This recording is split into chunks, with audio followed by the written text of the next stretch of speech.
was just devastating. And I really struggled with both grief and guilt over his death for a long time. And it was very hard for me to hold on to that and carry that and continue to be a doctor and continue to see patients who were very ill, and to even trust myself and have confidence in myself. Because I started to question, am I even a good doctor if I couldn't save my dad? So I was in a bad spot, and lots of people who've dealt with grief will recognize that spot of spinning around and around in my grief and guilt. And about 3 years after his death, I got an inspiration one day to call hospice. And for me at that time, because of the training in medical school really didn't acquaint us with death and dying at all. I had heard of hospice, but I honestly didn't know what hospice did even. I didn't know how hospice worked or what it did. I knew it had something to do with dying patients. And so the day I got that inspiration, as a person who kind of follows my intuitive guidance, I decided, well, all right, let me find out if we have a hospice where I live. I didn't even know. So I found our local hospice and called them and asked them if they needed any volunteers. And I said, I'm a doctor. I don't know if there's anything I could do for you. And the director was stunned by my phone call and told me that their medical director had just resigned 30 minutes earlier. And she said, we've just been in a panic trying to figure out how we could keep our doors open without a doctor to oversee what we're doing. And she said, and then you called. It's a miracle. And I'm still shocked, like, wait, what? What is it? What is it that you do again? And so that day I drove to the hospice and met everyone, and I became their volunteer medical director. So that was just part-time in the beginning, but I immediately fell in love with it. The first time I made a home visit to a patient and family, I knew when I walked out the door, this is the kind of medicine that I am here to practice. This is what I came here to do. And it's like I came home. I felt so comfortable there. And so ultimately I gave up family medicine and became a full-time hospice director. And I did that for a number of years. Down the road, I moved to a different place and could only get volunteer work again. So I had to go back to family medicine to make a living too, so off and on I did both hospice and family medicine during those years of my career. So. Wow. So then what inspired you to write a book about your experience with hospice? Well, I'd always loved writing. And so my whole life I loved writing. So I wrote in journals, and I always wrote stories whenever I could, because that was kind of my pastime and my hobby. And when I was in hospice seeing one particular patient who said to me, I just now figured out what life is all about. I just now, as I'm getting ready to die, I just now understand what really matters in life and what's important. And he said, love. I just figured out that love is the most important thing. And he said, and yet I never lived my life that way. I never enjoyed or sought out love or expressed love in my whole life. And he said, if I had known this 20 years ago, it would have changed everything about how I lived. And he said, what's hurting me the most is that I have this wisdom now, but I won't have time to share it with anyone. And so I sort of commiserated with him on, the sadness when you discover something big, but there's no one to tell it to, and you won't be here. And so he looked at me and he said, would you tell my story to people?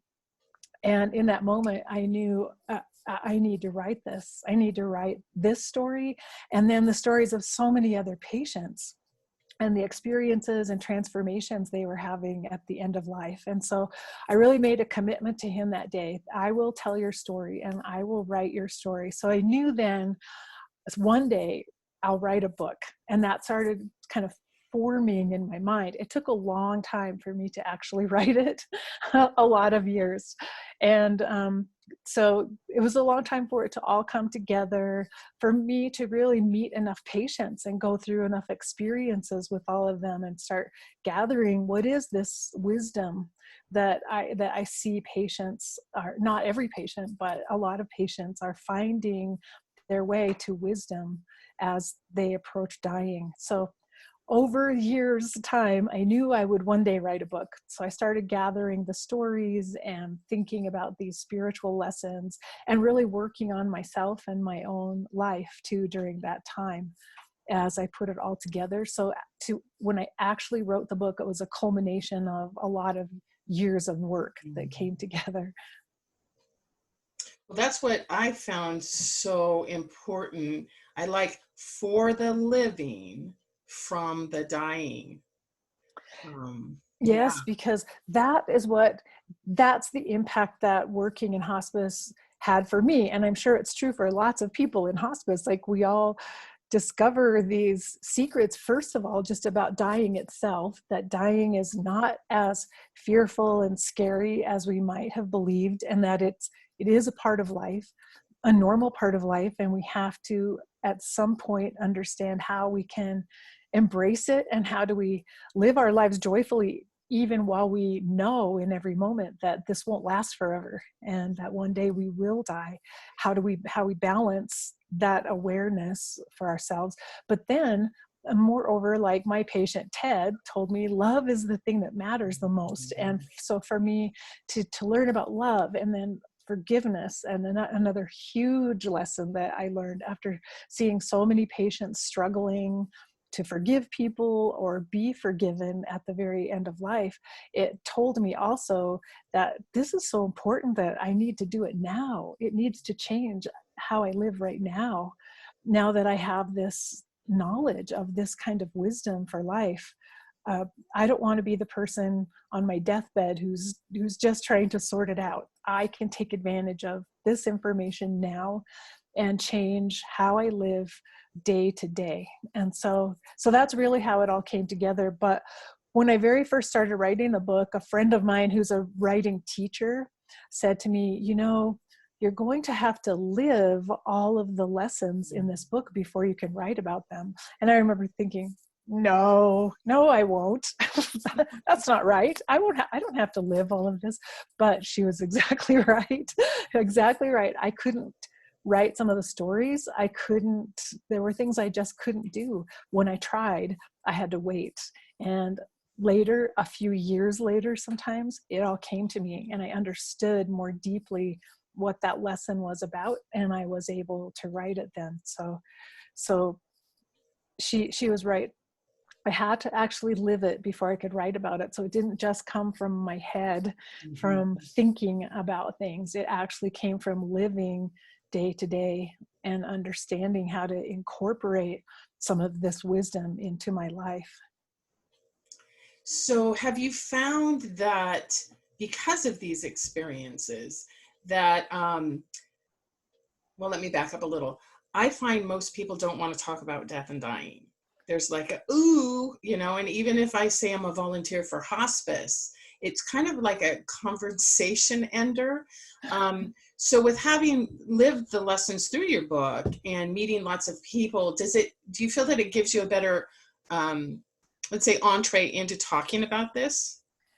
Well, in the beginning, and I wrote the first version of this book back in 10 years ago, actually. And when it came out into the world, at that time, I was still part of kind of a hospice bubble, I would say, because I'd worked in hospice so many years and everyone I worked with understood death, and we talked about it all the time. And all of our patients were dealing with death. And I didn't really recognize how resistant the rest of our society was at that point until my book originally came out, and I tried to talk to people about it and saw them literally run away from me, and radio shows hanging up on me like, no, we don't want to talk about that. We're not going to discuss death on our show. And realizing just how big the barriers were. And it was at that time I got the idea to start doing what's now a podcast, but to start interviewing people. I realized like people are so afraid of talking about any aspect of death or dying, anything, funerals or burial or the dying process itself, that we need lots more information out there. So I got the idea to start hosting people who work in various areas and just having conversations with them about death and then posting them online. And ultimately that became a podcast so that other people might stumble across it. And if they heard two people comfortably talking about death who didn't seem to have any fear about it, maybe it would help them. They'd learn some information, but maybe it would help them recognize it's okay. It's okay to talk about it. It's okay that we put this out in the world and think about it and look at it. So that resistance kind of led to me taking another step, which was starting the interviews and the podcast. So at the end, when I send a thank you out to everybody who's joined, may I include a link, or can I get a link from you on how they can find your podcast? Yes, definitely. Oh, good. Sure. Yeah, I'll send that to you. Okay, good. Because I think that would be a valuable, as your website is as well. Yeah, the podcast has been really fun, and a lot of it I do for myself because, again, working in hospice, I knew a lot about the dying process for people who die in hospice, but I didn't know anything else, any other areas. I didn't know about home funerals or green burial or any of those areas. And so the interviews have been a great way for me to get educated too and find out what kind of work other people are doing out there. That's fascinating. And I know it's very, it's important for our times. I'm glad that things are being talked about more, and there seems to be different vehicles to do that. Yeah, definitely. And I would say right now, I really think COVID-19 has just opened the door to so many more conversations for the general public. People who've never thought about death or talked about it before are suddenly being confronted with it. And right now is really the opportunity for those of us who aren't afraid of it to step forward and help people, educate them, and just help them sit with death and get familiar with death. Right. I think that's fantastic. Also, what did you learn from your hospice patients that you wished everybody knew? Well, I mentioned at the beginning that, first of all, the idea that and I wish doctors knew this, that it's not as awful or scary or terrible to die as we tend to think it is. And I see this, my medical colleagues who they've only experienced death in a hospital. They've only seen a patient die during a code, or, or they saw a patient on a ventilator in the ICU, and they haven't had the experiences with death that any of us that we see every day in hospice, where we get to see a patient who's comfortable and who's surrounded by loved ones and in their own home. And we get to see death as a transition that has beauty and love in it. And, we can see what's possible the very best. And yet most people have no idea that that's possible if they haven't had a loved one die in hospice. And it's very true of doctors as well. And I think it's why doctors are still reluctant sometimes to refer patients to hospice, because they can't imagine that it would be a good experience. They think they're turning patients over to something terrible. Right. Yeah, I had that experience myself with my dad. My dad had Alzheimer's, but there was also something else going on, and no doctor would tell us that he was dying. So by the time they referred us to hospice. My dad was in for 5 days before he passed away. Oh, well, I had the experience with my own mother when she was 89 and diagnosed with cancer that wasn't treatable.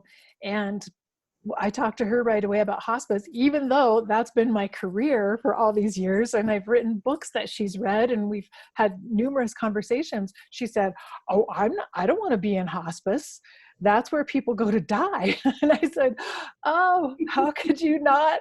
How could you still have this bias about it? But in her case, we admitted her to home care. Somehow home care sounded less threatening. And then after a week on home care, she realized she really liked having these nurses come in and see her every day. And we ended up getting her into hospice after that. But so even my own mom, who had lots of information about hospice, was still resistant to it. Well, I know, and I might be jumping ahead, but I do know that you also have a course that helps people develop classes, which I think could be modified if you didn't want to hold an entire class. It can. I signed up for it, haven't done it yet. I've signed up for a lot of things. But I think it could be modified, right? So if you needed to have some family conversations, or how do you start talking about this?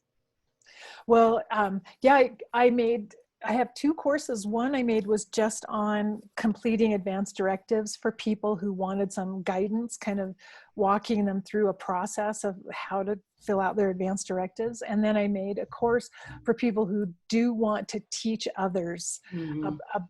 about end of life issues, because I met a lot of people out there who have been doing work in all kinds of areas and have so much wisdom and knowledge, including people in hospice, nurses and volunteers and social workers, who've gathered so much information, and they would love to be able to do a workshop or a class in their community, but they feel intimidated because they don't really know how to put that together. So I thought, what if I could teach a class on simply the basics of how do you create a course or a workshop? How do you think it through and plan what you're going to teach, and who to teach to, and how do you advertise it, and how do you find a venue, and all the things they would need to think of. Because I felt like those simple issues were the barrier for a lot of wonderful teachers who had so much to share. And I believe we need so much more death education in our society. So I'd love to empower people in every community people who've worked in hospice. They know so much more about death and dying than the average person is.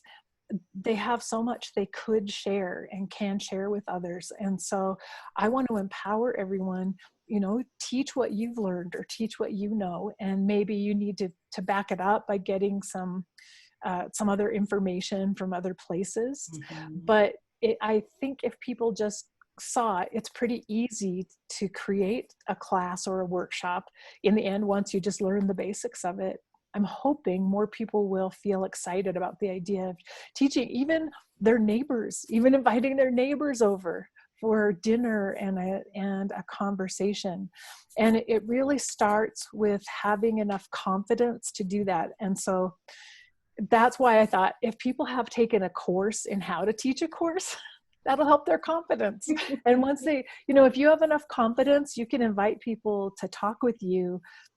And it's your own comfort level with the subject matter that puts them at ease. Mm-hmm. And so anyway, that was my hope, that I would give everyone enough confidence to try it out and see if they could do a class in their neighborhood or their community or their church or, any group that they belong to.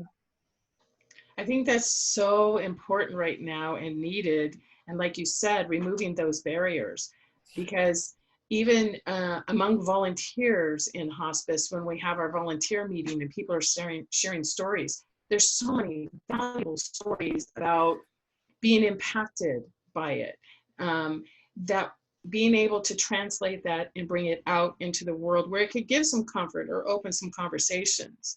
And I think that's what your outline for how to teach this does is, okay, here's the tools where I can share my story.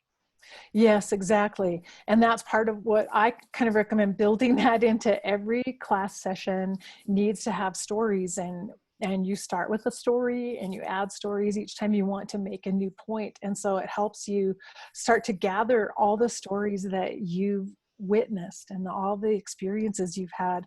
Think of how rich hospice work is. I mean, every single family that you interact with is going through a crisis in life, and every patient is confronting the ultimate transition of life. That's powerful. And when you get to be part of it, you get to walk into their home and sit with them and witness it, but also be a participant because you're helping. It's profound. And you Mm. know, every story, probably every patient you've ever seen, there's something, some kernel within that that you could share with other people. And even if all you did was tell people it's just not as bad as you think, it's not as scary as you think, it's, you know, if you tell people what's possible if they plan ahead and they prepare for death, if that's all you ever taught anyone, that could change everything in our society. Right, right. One of the things that I love about being a hospice volunteer and involved with hospice is the amazing people that I've had an opportunity to meet. The type of people that are drawn to this service is phenomenal. And so that leads me to ask you, what role do you see the volunteers in hospice? And I'm going to assume that many on this call are either already volunteers or wishing to become a volunteer. Well, I quickly discovered when I became a medical director how valuable the volunteers were, because we would have our team meetings, you know, and discuss every patient. Invariably, at every meeting, it was the volunteers who knew something about the patient or a family member that was crucial for the rest of us to know, because they listened. They sat and talked with people and listened. And I found many times patients and family members would tell volunteers things that they didn't really want to tell the doctor or the nurse. They weren't sure they should say it or talk about it. But they would tell the volunteer, because the volunteer felt like more of a friend to them and a peer, and they felt safe enough to talk really honestly with the volunteer. And I found sometimes it was even a matter of pain not being well enough controlled. They were afraid they would disappoint the nurse or the doctor if they admitted that they were having pain and weren't sure that they should really say it, but they would tell the volunteer. And so over and over, I got critical information from volunteers, and they were such a valuable part of our team, essential. I mean, really, we couldn't have given the kind of care we gave without the volunteers being there as eyes and ears for us, but also as just an extra pair of hands and extra heart opening up to this family and connecting with them. So I I had so much praise and honor for our volunteers as being essential workers on our team that we could not do without them. I mean, the hospice regulations require having volunteers, but I really wanted to elevate volunteers in their status and their confidence level in themselves, to see themselves as doing something essential and so important for the work that all the rest of us were trying to do. Yeah, and what it's reminded me of as well is I had one client, the family wanted to go to church every Sunday, and the client was not interactive, right? So I would go over for 3 or 4 hours on a Sunday, or 3 hours probably on a Sunday, so they could go to church. And it was the whole family. It was the grandkids, the kids, and just to see the joy on their face that they could leave knowing somebody who cared was there. And when they came back, the primary caregiver was the daughter, and just to see the less stress on her face really showed me, because it was one of the first times, you know, I had volunteered, showed me the importance that we're able to give. And it's so needed, because you recognize how much stress the family caregivers are under, and they're nervous about leaving their loved one. And to have a trusted volunteer, someone that our whole team says, this is our volunteer. I mean, they know this is a reliable, trustworthy person. And to know that someone else is there who has the time to give, because frankly, the rest of the hospice staff oftentimes does not have as much time available as they wish they did. And a lot of times they don't spend as much time with families and patients as they wish they could, or even as families and patients need. So volunteers are so crucial at filling those gaps and giving families the time, and just being able to be present with them, just being able to sit and talk or listen it's so important. Right. I also wanted to ask you about, hold on here, I want to click something, sorry. What I wanted to ask you was, do you see any headway in getting doctors to talk about this? To like the example with my dad, to recommend it earlier so these services are available? Well, I am meeting younger doctors who have more open-minded to talking about death and dying. Recently, I met an ER doctor who just finished his residency a year or two ago, and he's been treating COVID patients in the emergency room, and he's sitting down with them having talks about hospice with patients in the emergency room and referring patients from there to hospice directly. And so I was really impressed to meet him, but he said, I just recognize it, like this is something really important that we need to know about. He sought out more information on his own, but he did say he had a brief rotation around death and dying and hospice, and also how to talk to patients about bad news, which is what we call it. Hospice is the bad news sometimes. But so I have hope that training programs are changing. And again, to go back to COVID-19, I think it's opening a lot of doctors' eyes who are forced to, they're being there in the trenches, taking care of far more dying patients than they ever could have imagined that they would be, and they cannot avoid it now. Right. They can't run away from this. And so I think a lot of them might be traumatized right now by what they're going through, but I think it's also a really good time for the rest of us to be there and say, let's keep talking about this, and let's help you be even more prepared for those conversations you didn't know how to have with your patients in the hospital. You can prepare so that you can do a better job in the future. And I think it's an opportunity again to really help with education there. I do too. And something, and I don't know if you've dealt with this, but something that jumped into my mind when you were talking about COVID-19 was children. So because the word death and talking about dying is just about everywhere, even my 3.5-year-old grandson now will look at us and he'll say, COVID kills old people. So it gives us an opportunity to sit down and talk about it. Are you finding that as well? Yes, definitely. I mean, children have seen everything change around them. People are wearing masks. They're not going, their school's canceled. They're not going out as much as they used to. And so they're aware that big changes are happening right now. So again, it's an opportune time to be teaching children. And I think, well, I always, with my own kids, I like to just start with nature, because we see death and dying in nature around us all the time. And to, even as the seasons change, talk about the seasons of life, the seasons of the trees, show them when the flowers are dying in our garden, and so that we kind of have an ongoing conversation about it and we bring it into life. And I think it's really important that we do that. And I understand a lot of parents out there probably never imagined that something like this could happen, and that they would have to confront the subject of death with their kids and be talking to them about it. Right. So I think this is a really great opportunity for all of us in this industry and different groups, is providing those tools.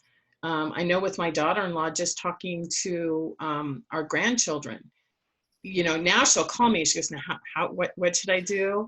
Right. And so I have some books and some different resources, but reminding her about nature, because again, we live in the city. I grew up in the country, so death was just normal. You saw things, but here, not so much, unless, you buried the goldfish or something like that. Yeah. I was remembering, sorry, the light's weird in here. Oh, well. I was remembering when my son was 7 years old and I was doing full-time hospice then, he had a friend over one day, and I got a phone call while they were near me in the same room, letting me know that a patient had just died. It was a patient that I was very close to, he'd actually been on our service for a whole year. So I'd seen him a lot. And so I had a little bit of emotion, as I took that phone call and talking in front of the kids without saying anything Mm-hmm. directly. But my son right away realized what had happened, because he'd been through this for a long time with me being in hospice. And he turned to his friends and he said, "Oh, don't worry. One of my mom's patients just died." And he said, his friend said, "Her patient died?" And my son said, "Yeah, all of her patients die." And his, his friend said, "Remind me never to go to your mom as a doctor." And so as I looked back on that, I thought it's interesting that both my kids they were just comfortable saying that, like, "Oh yeah, my mom's patients all die."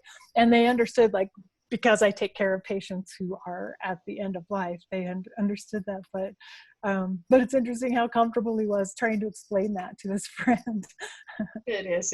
It is funny. My kids know that my passion in life is talking about death and talking, just normalizing it, right? So I'll bring something up, and they're adults, and they'll look at me. Yes, we know, Mom, you like to talk about death. Well, the other day we were on a phone call with my husband. My husband has 7 siblings, and we were on a Zoom call with all of them. And my husband said, "If any of you want to talk about advanced directives or death and dying, Karen would be great. Like, she could set up a Zoom call with all of you and she could help you fill out your living wills." Every one of them was staring at me like, "No, no, thanks." Crickets. So we're not always appreciated for what we have to offer, but It's important. Well, one burning question I have, and then I will open it up for others, is what inspired you? I don't know how many Dow followers we have on here, but the teachings of Dow really resonate with me. And so when I saw this, so what inspired you to do this? it's I've read the Tao a long time ago, and I have the copy of it. I go back to it all the time and read it. And I've had a couple of other Tao books, like the Tao of Leadership, and some other books that were adaptations of the Tao to various situations. And it's strange. I was on a writing retreat, so I was supposed to be writing something else. I got sick in the middle of the retreat, so I couldn't even do the writing I was supposed to do. And in the middle of my sickness, it came into my head, "You should write the Dow of Death." And so I got out my copy of the Dow and I kept reading through all of it. And then I started working on that. So I abandoned the other project and shifted and started writing this. And I realized not very many people would probably resonate, because you either had to love the Tao or be interested and comfortable enough with death that you would want to pick up a book called The Dow of Death. But I don't know why, I just felt like this is an important thing to do at the time. And it was a really great exercise for me, because I went deep into every one of the verses of the Tao, Mhm. reading through it and really meditating about it and studying it, and what does it really mean, and then how does that apply to death in order to write it. So it was a great exercise for me. And then I realized from there, it's a good um, spiritual practice, really, for people who want to accept death and learn about death, is just to read through these verses one at a time and Mhm. journal about it and meditate on it as a way of embracing death and bringing death into life more. So I don't know how many people have read it. I'm excited to hear that. So I had a fan. I had someone who bought the book.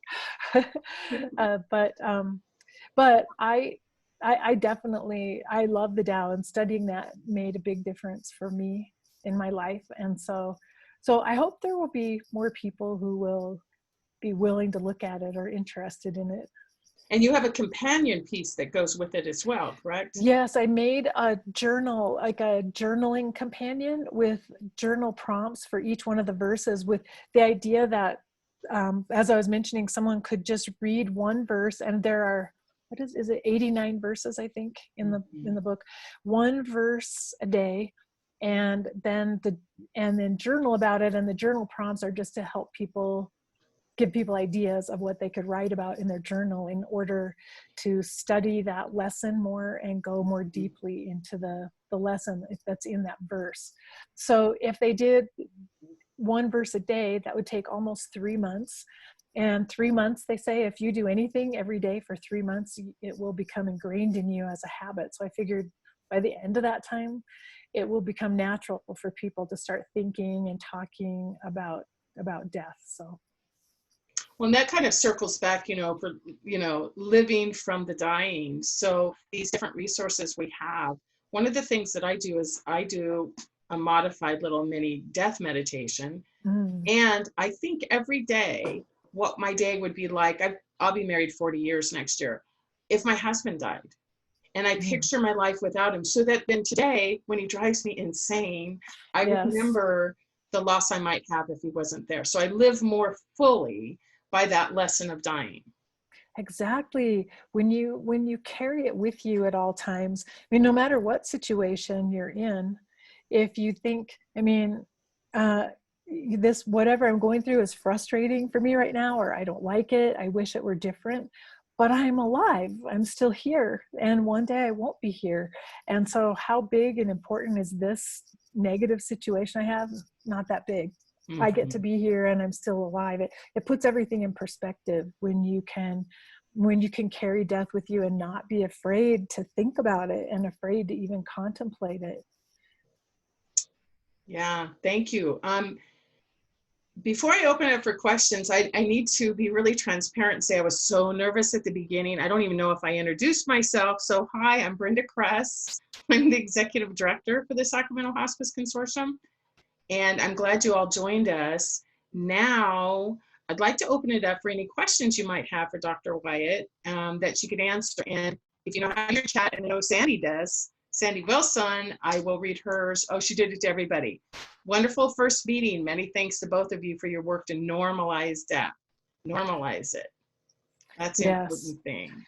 And I think that's a really good word for us to remember, is that we're not trying to glorify death or idealize it. We need to embrace it again as a normal part of our everyday life, so that we're not so afraid of it that we shut ourselves off. Because many of the problems we find in our society are because of the number of people who have never thought about death, even people who've never even thought about the fact that their own parents will die someday.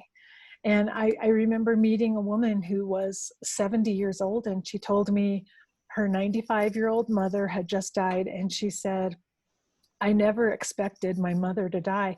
And I really, I mean, I felt her pain, and I felt compassion for her.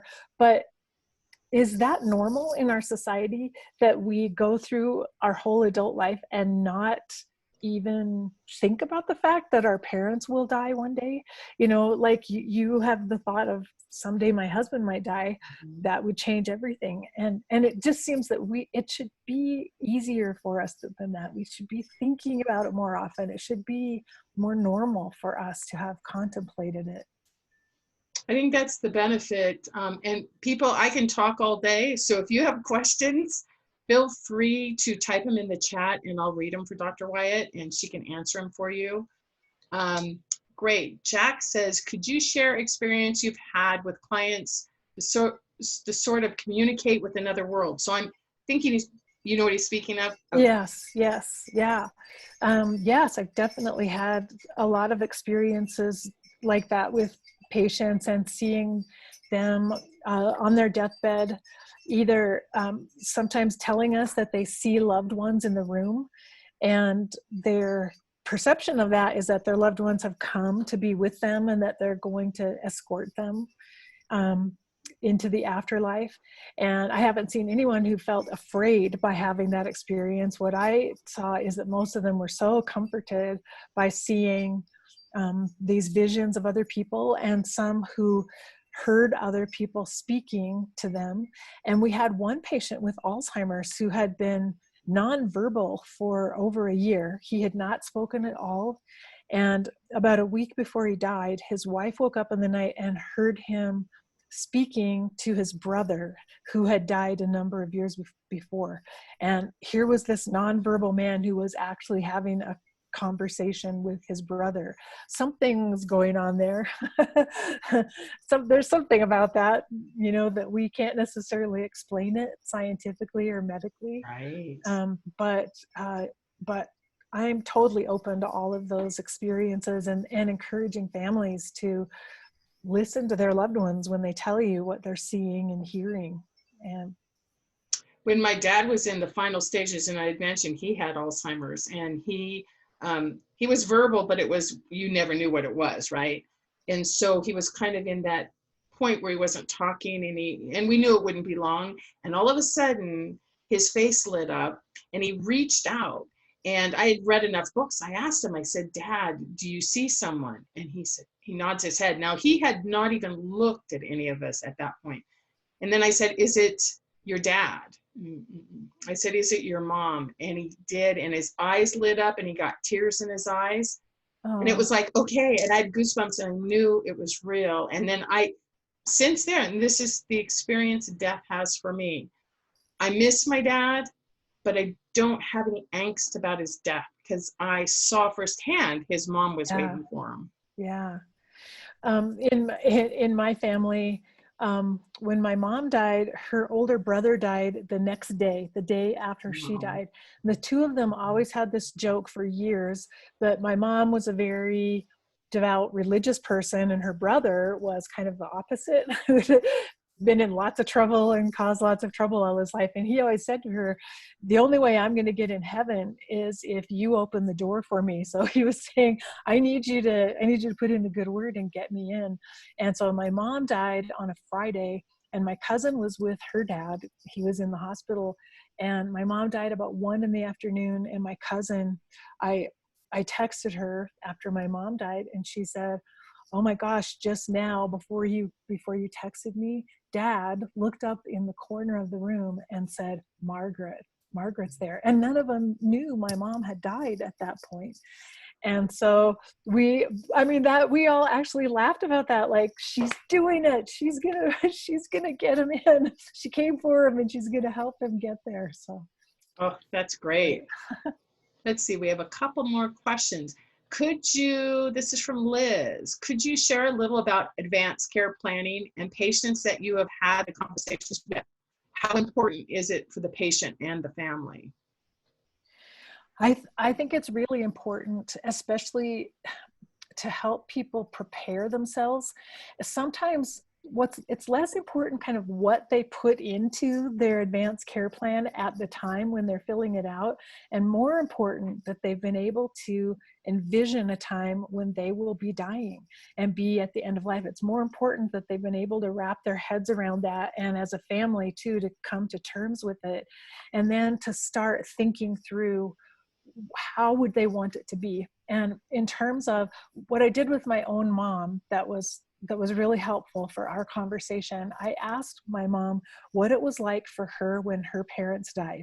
I asked her to tell me the story of her parents' deaths, which she was really eager to talk about that. So rather than having her talk about her death right away, we talked about when her parents died, and she had some really interesting stories to tell, and a lot of thoughts and feelings about things that didn't go well that she wished had been different.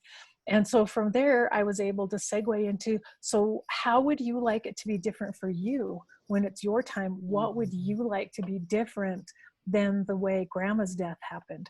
And it was easy for her to take off from there and talk to me about that.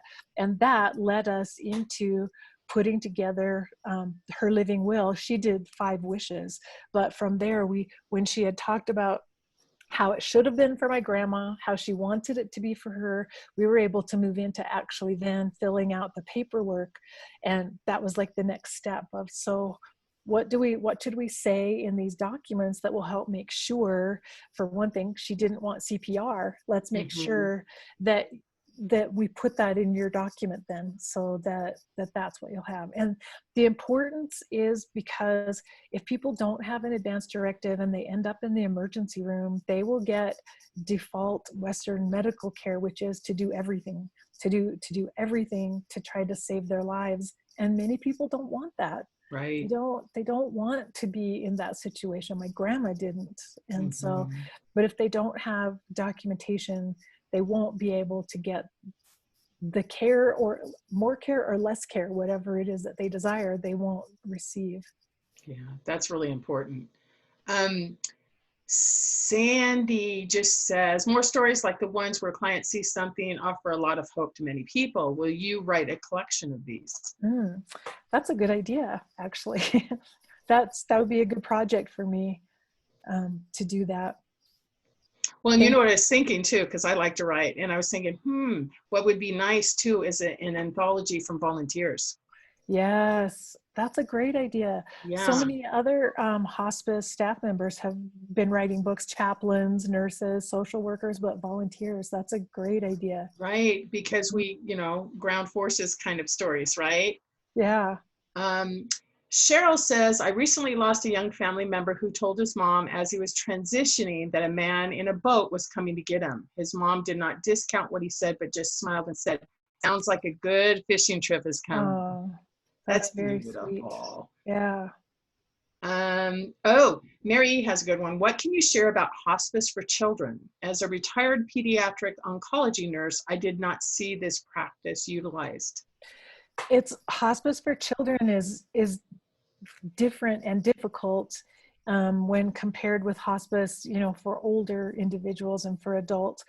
And because of just the pain of a child dying and how difficult it is for parents, one thing that I saw is that even when parents, because to be on hospice, the patient has to be done with treatment and has to decide they're not going to seek out curative treatment anymore, and they're going for comfort care and hospice because that's part of the hospice regulation.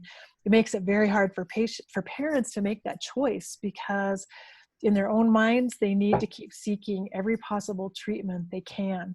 And so that's where the dilemma comes. And uh, with some of our pediatric patients, we saw parents whose children actually said to them, I don't want any more treatment. I don't want to go to the hospital.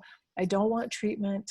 I don't want that to happen to me. And those parents for a while would agree to have hospice come to the home and caring for the child at home. But at times, when something went wrong or there was a change in the child's condition, they would panic and Mhm. end up going back to the hospital for care. So I feel like we need more of a hybrid in a way for children, and maybe that's through palliative care, because palliative care doesn't have the same restriction on curative treatments. So that parents, I think, for a parent to deal with having a child die, they need to feel that every single thing was done that could Right. be done. And that's always the question in their minds. Was there one more thing? Was there something that we missed? And that made hospice hard to accept, because of the fact of turning away from curative treatments.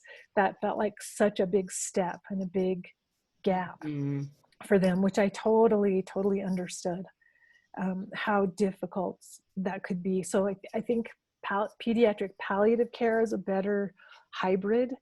And also parents need so much help and support as their child is dying. And it may, for some parents, I think it's almost too much to have that happen at home. And maybe even better if it's in an inpatient setting where they're getting lots of help. They can just be with their child and be a parent and not be the Mhm. person trying to also give the care.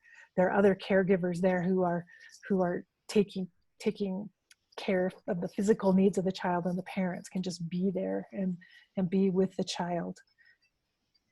And Well, so what if, that's based on my experience as a general hospice doctor mhm. who's not a pediatric hospice doctor. So I want to qualify that, but I can't say that I know everything about that. Well, the thing that occurs to me though too is as we're more open to talking about this, normalizing it, what great solutions we can possibly come up with as more people begin conversations. Just like you were talking the hybrid. If we're averse to talking about these things, there's so many creative solutions that may never come to the surface.